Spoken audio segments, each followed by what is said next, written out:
আসসালামু আলাইকুম প্রিয় শিক্ষার্থী বন্ধুরা।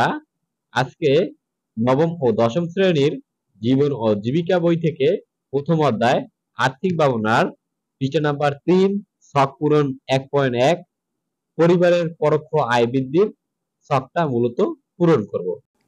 তাহলে ছক 1.1 পরিবারের পরোক্ষ আয় বৃদ্ধি।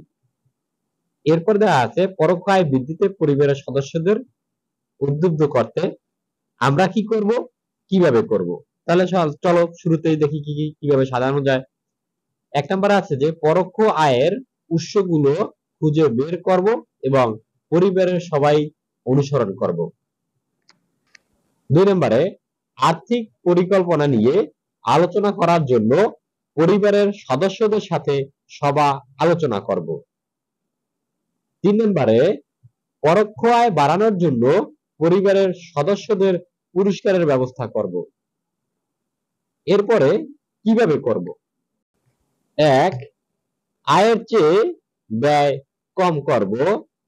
2 বিভিন্ন পরোক্ষ আয়ের সম্পর্কে তথ্য প্রদান করব, যেমন ফ্রিল্যান্সিং, বিনিয়োগ অথবা ব্যবসায় সম্পর্কে। 3 নম্বরে প্রশিক্ষণের ব্যবস্থা করব। এগুলো মূলত দ্বারা আমাদের পরিবারের পরোক্ষ আয় বৃদ্ধি করা যায়।